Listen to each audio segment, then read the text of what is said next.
Kembali di Corporate Action, pemirsa PT Adira Dinamika Multifinance Tbk atau Adira Finance membidik pembiayaan hingga 24 triliun tahun ini. Kita akan menilai optimisme Adira Finance bersama Direktur MNC Asset Management Edwin Sebayang. Selamat pagi Pak Edwin, apa kabar Pak? Baik Mbak Cakri, terima kasih, kabar baik. Iya Pak Edwin, kita berbicara soal Adira Finance. Ini rencananya membidik 24 triliun rupiah untuk tahun ini untuk pembiayaannya. Kira-kira optimisnya ini optimis yang realistiskah untuk dibidik oleh Adira Finance? Ini seperti apa analisis Anda? Ya, jadi kalau kita lihat, saya cukup optimis dengan target tersebut. Kenapa? Kalau kita lihat ini kan pembandingnya tahun lalu kan, di mana tahun lalu ini kita lihat kan memang situasi sangat berada di bawah level terendah gitu ya. Betul. Dan kalau kita lihat juga pemerintah juga sudah menerapkan dari pemotongan PPNBM, lalu juga pembiayaan 0%. Ya harusnya sih, dan daya beli masyarakat juga sudah mulai kembali, lalu juga kita lihat sudah mulai ada relaksasi ya, ke depan juga ada semakin relaksasi. Harusnya sih target tersebut itu bisa dicapai, Mbak. Oke, tapi kalau kita tahu Adira Finance ini dari produk-produk otomotif dan non-otomotif. Kalau Anda lihat dengan membidik pembiayaan yang sebesar 24 triliun ini, sebaiknya arah pembiayaan ini lebih cair kemana begitu antara otomotif dan non-otomotifnya untuk saat ini?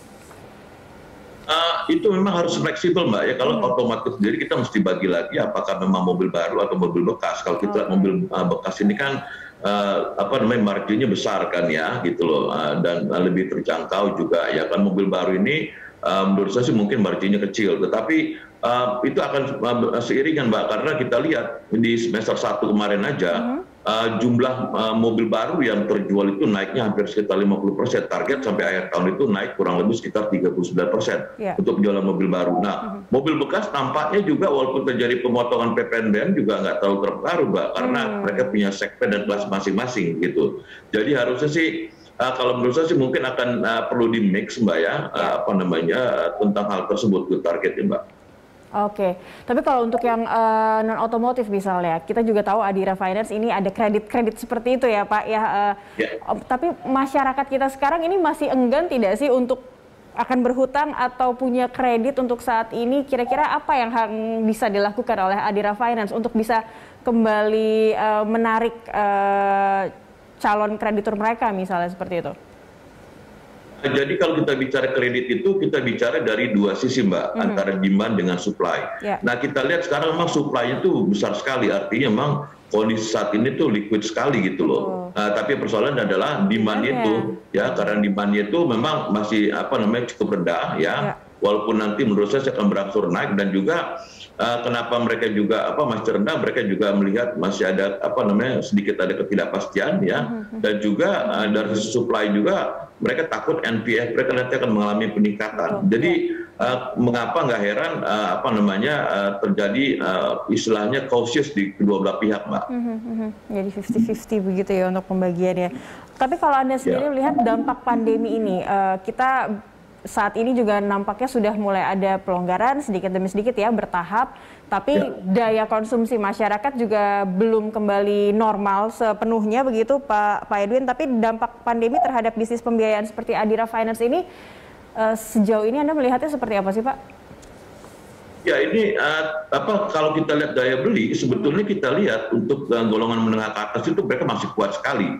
Ya, jadi kalau nggak heran Mbak ya, untuk penjualan mobil mewah itu di atas 1 miliar justru tinggi sekali peningkatannya, kayak seperti mobil-mobil dari Eropa itu tinggi sekali justru karena mereka punya duit. Tapi mereka kemarin tuh kan di tahun 2020 mereka masih ragu karena nggak bisa kemana-mana, percuma juga gitu loh Mbak. Sekarang kan udah mulai ada relaksasi ya. Jadi daya beli itu ada, dan itu kita lihat kan likuiditas perbankan besar sekali dana pihak tiga, jadi ada. Cuma mereka sekarang tinggal belanjakan aja. Jadi menurut saya sih masalah waktu aja ya, nanti ini kredit mobil nanti jumlah penjual mobil pun akan meningkat signifikan Mbak. Oke, seberjalannya waktu ya, orang-orang juga sudah mungkin yang masih punya sisa tabungan ingin mengganti kendaraan mereka begitu mungkin ya. Oke, Pak, kalau kita lihat secara fundamental dari Adira Finance dan persepsi pasar atasnya ini seperti apa secara fundamental untuk Adira? Iya, kalau kita lihat dari sisi valuasi, Adira itu masih murah banget, Mbak, karena dia punya price book value itu masih di bawah 1, 0,97. Nah, sementara kalau kita lihat pesaingnya itu udah rata-rata di atas 2 kali. Jadi kalau memang kita mau bikin average antara peer industrinya, harusnya sih harga Adira Finance ini bukan 7.700 gitu loh. Minimal menurut saya sih harga 15 ribuan, Mbak, gitu loh. Kalau kita ambil pesaing misalnya beberapa terdekat atau peers-nya begitu, Mbak. Jadi menurut saya sih harga sekarang ini kalau kita lihat dibandingkan dengan peers masih sangat murah, jadi potensi upside terhadap saham ADMF ini itu masih cukup besar, Mbak. Oke, baik. Ini juga bisa menjadi salah satu referensi untuk para pelaku pasar begitu ya, Pak Edwin ya. Iya. Kalau kita berbicara Adira Finance, kita bisa melihat ada sokongan dari Bank Danamon begitu. Kalau Anda sendiri melihat dukungan dari Bank Danamon sebagai induk usaha dari Adira Finance ini seperti apa dari sisi perbankan untuk menyokong usahanya begitu? Besar sekali, Mbak, karena memang setiap pembiayaan yang ada perbankan itu mereka bisa dapat channeling atau pembiayaan lebih murah gitu loh, Mbak.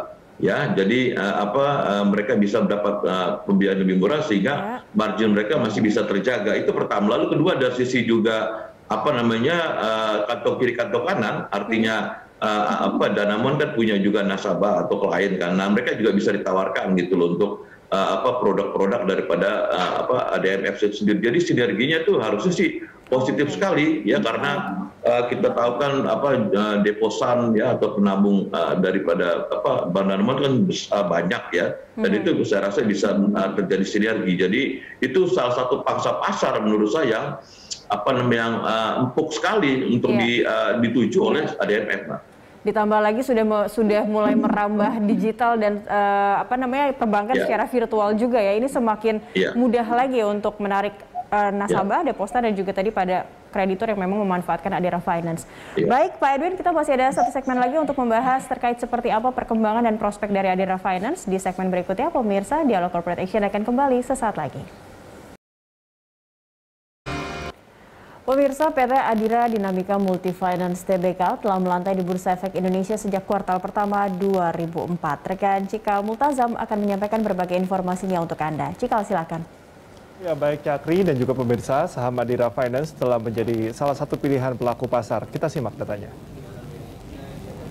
Baik, kita simak untuk PT Adira Dinamika Multifinance Tbk, memiliki kode saham ADMF, melakukan pencatatan pada 31 Maret 2004 berada di papan utama bursa, kemudian bidang usaha utama di bidang pembiayaan, sektor keuangan dengan subsektor jasa pembiayaan, dan bergerak di industri pembiayaan konsumen. Kita simak saat ini pemegang saham Adira Finance sebesar 92,07% atau saham mayoritas dimiliki oleh PT Bank Danamon Indonesia Tbk sebesar 920,7 juta. Kemudian sebesar 7,93% atau 79,3 juta dimiliki oleh masyarakat. Ya, pemirsa, selanjutnya kita simak pergerakan nilai saham ADMF dimulai pada 4 Januari di 8.850 yang kemudian mengalami penaikan pada 21 Januari sebesar 9.075 sebelum kemudian akhirnya turun pada 4 Februari di 8.350, kemudian pada 23 Maret naik di 8.675 dan kemudian turun Cakri dan juga pemirsa pada 21 Mei di 7.950 dan kemudian kita simak ini mengalami tren kenaikan di 11 Juni 8.250 dan pada Juli di tanggal 6 naik 8.450 sebelum akhirnya menemui titik terendahnya pada 3 Agustus di 7.650 dan pada tanggal 20 Agustus kembali naik di 7.700. Demikian informasi yang dapat saya sampaikan, saya kembalikan ke Cakri. Baik, terima kasih Cikal untuk informasinya. Nah, itu tadi kita lihat Pak Edwin sama-sama pergerakan saham dari ADMF. Kalau Anda sendiri melihatnya menilai kinerja saham ADMF ini seperti apa? Sangat fluktuatif begitu ya Pak ya? Pertama fluktuatif karena kan kita jumlah saham yang beredar tuh kecil sekali, 8%-nya. Jadi memang bid offer-nya tidak banyak ya. Kedua, mereka sempat turun itu karena kita lihat memang semester 1 dia punya net profit kan turun hampir sekitar 20,7%. Walaupun saya perkirakan nanti di akhir tahun ada perbaikan daripada kinerja net profit mereka. Itu mungkin kalaupun ada penurunan tidak separah semester 1 tapi hanya turun kurang lebih sekitar 7,7%, Mbak. Nah, seiring dengan itu saya melihat pastinya nanti harga saham daripada ADMF itu akan menguat kembali ya, seiring dengan perbaikan daripada kinerja tersebut nanti kan pasti akan tercermin di kinerja di kuartal 3 dan pasti kuartal 4, Mbak. Oke, kalau melihat perkembangannya nanti dan mungkin perekonomian terus kembali pulih dan daya beli masyarakat juga sudah mulai kembali normal, begitu kira-kira ada di rentang berapa harga yang bisa dicapai oleh ADMF, Pak Edwin? Ya, jadi dengan perkiraan akhir tahun ini revenue mencapai sekitar 7 triliun asumsinya dan juga net profit sekitar 947 miliar rupiah ya. Harga wajar kalau misal kita lihat sebetulnya dibandingkan dengan pesaingnya tadi harusnya sih memang jauh di atas itu, Mbak ya. Tapi perkiraan saya itu mungkin harga saham daripada ADMF itu bisa menuju paling sedikit menurut saya sih ke 9.500 ya. Nah, kalau kita lihat sinyal ada relaksasi itu semakin cepat, arti PPKM itu diturunkan semakin cepat, bukan mustahil mereka bisa mencapai harga tertinggi mereka lagi nanti di 3 tahun terakhir sudah 1000-an, Mbak. Oke. Kira-kira demikian arah daripada pergerakan saham ADMF itu sendiri. Baik, tadi kita lihat bersama ini dari kepemilikan saham ADMF terbilang tidak terlalu besar ya untuk 7 sekian persen dari publik untuk memiliki saham dari ADMF. Kalau dilihat dari sentimen pasar yang sering terdengar terkait Adira Finance ini seperti apa sih, Pak? Apakah ini masih punya appetite terhadap para pelaku pasar untuk menyasar ADMF begitu? Ya, jadi kalau kita lihat ini dari dua sisi, Mbak ya. Kalau kita lihat dari jumlah saham yang diberikan ke publik kan sedikit sekali, 7% sekian kan. Jadi itu membuat investor-investor besar, terutama mungkin asing itu mereka agak reluctant untuk masuk karena kan bid offer-nya kan nggak liquid gitu ya, nggak banyak ya. Tapi di lain pihak itu bisa dimengerti juga oleh dari sisi ownership daripada ADMF karena apa? Ini kinerja mereka kan bagus. Nah, mereka tidak mau berbagi dari dia punya dividen, Mbak, karena dividen payout ratio mereka tinggi, Mbak, 50-23% gitu loh. Nah, jadi karena mereka confidence kinerja mereka bagus, jadi sama seperti beberapa saham yang mereka saham publik kecil, mereka tidak mau berbagi gitu loh. Jadi mereka pemegang saham utama itu maunya untuk mereka semuanya dividennya. Sehingga tidak heran di publik itu hanya sekitar 7%, Mbak. Oke, artinya ini kemungkinan untuk rights issue masih jauh atau seperti apa? Tidak ada, kira-kira kalau Anda melihatnya agar bisa membuat saham ini bisa lebih liquid begitu terhadap publik, kira-kira ada tidak aksi korporasi yang mungkin akan dilakukan oleh Adira Finance?